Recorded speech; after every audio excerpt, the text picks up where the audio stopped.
Las venas abiertas de América Latina, por Eduardo Galeano, parte 32. Adam Smith decía que el descubrimiento de América había elevado el sistema mercantil a un grado de esplendor y gloria que de otro modo no hubiera alcanzado jamás. Según Sergio Bagú, el más formidable motor de acumulación del capital mercantil europeo fue la esclavitud americana.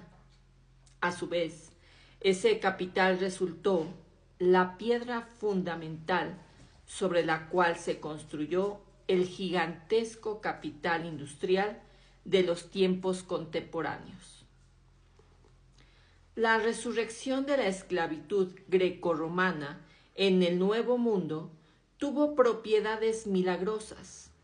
Multiplicó las naves, las fábricas, los ferrocarriles y los bancos de países que no estaban en el origen ni con excepción de los Estados Unidos.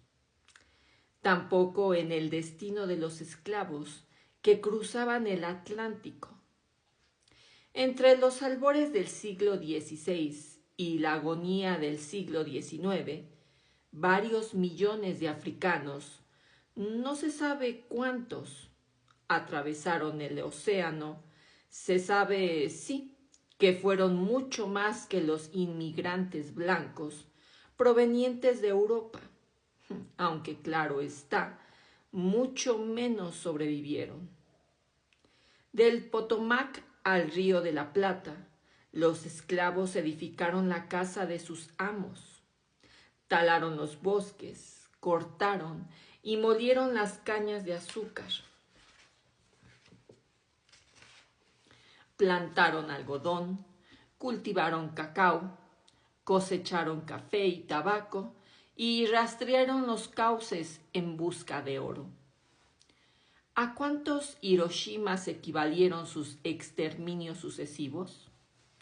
Como decía un plantador inglés de Jamaica, a los negros es más fácil comprarlos que criarlos.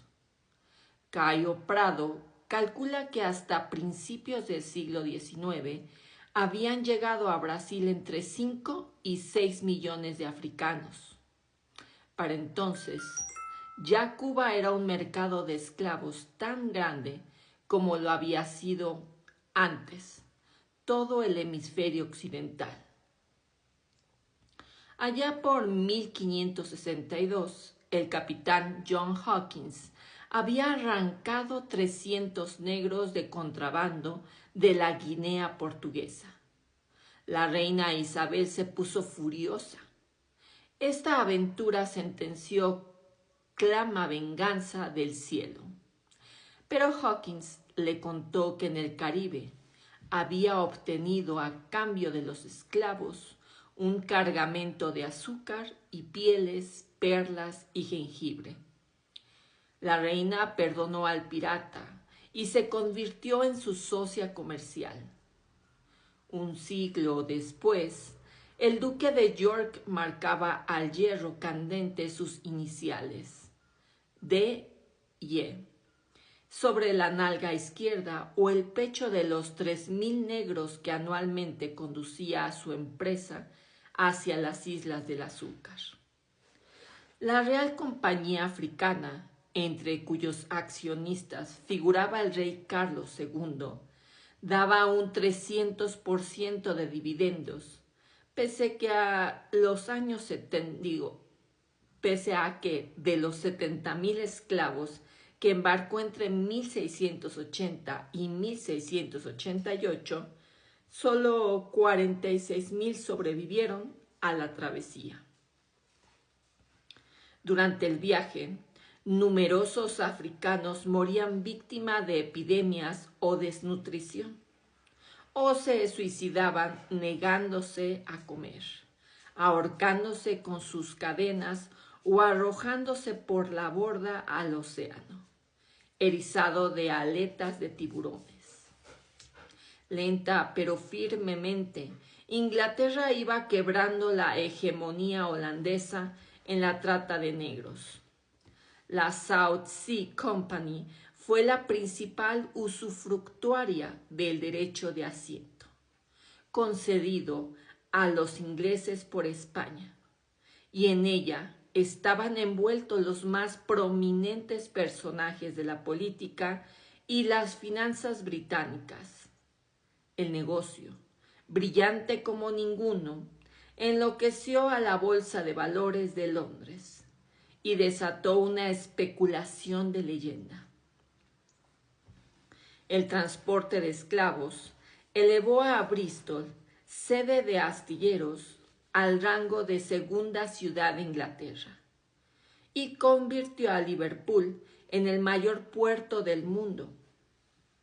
Partían los navíos con sus bodegas cargadas de armas, telas, ginebra, ron, chucherías y vidrios de colores, que serían el medio de pago para la mercadería humana de África, que a su vez pagaría el azúcar, el algodón, el café y el cacao de las plantaciones coloniales de América. Los ingleses imponían su reinado sobre los mares. A fin del siglo XVIII, África y el Caribe daban trabajo a 180,000 obreros textiles de Manchester. De Sheffield provenían los cuchillos y de Birmingham 150,000 mosquetes por año. Los caciques africanos recibían las mercancías de la industria británica y entregaban los cargamentos de esclavos a los capitanes negreros. Disponían, así, de nuevas armas y abundante aguardiente para emprender las próximas cacerías en las aldeas. También proporcionaban marfiles, ceras y aceite de palma. Muchos de los esclavos provenían de la selva y no habían visto nunca el mar. Confundían los rugidos del océano con los de alguna bestia sumergida que los esperaba para devorarlos. O según el testimonio de un traficante de la época, creían, y en cierto modo no se equivocaban, que iban a ser llevados como carneros al matadero, siendo su carne muy parecida por los europeos. De muy pocos servían los látigos de 7 colas para contener la desesperación suicida de los africanos. Los fardos que sobrevivían al hambre, las enfermedades y el hacinamiento de la travesía eran exhibidos en andrajos, pura piel y huesos, en la plaza pública, luego de desfilar por las calles coloniales al son de las gaitas. A los que llegaban al Caribe, demasiado exhaustos, se los podía cebar en los depósitos de esclavos antes de lucirlos a los ojos de los compradores. A los enfermos se los dejaba morir en los muelles. Los esclavos eran vendidos a cambio de dinero en efectivo o pagarés a 3 años de plazo. Los barcos zarpaban de regreso a Liverpool, llevando diversos productos tropicales. A comienzos del siglo XVIII, las 3/4 partes del algodón que hilaba la industria textil inglesa provenían de las Antillas, aunque luego Georgia y Luisiana serían sus principales fuentes. A mediados del siglo, había 120 refinerías de azúcar en Inglaterra. Un inglés podía vivir en aquella época con unas 6 libras al año. Los mercaderes de esclavos de Liverpool sumaban ganancias anuales por más de 1.100.000 libras, contando exclusivamente el dinero obtenido en el Caribe y sin agregar los beneficios del comercio adicional.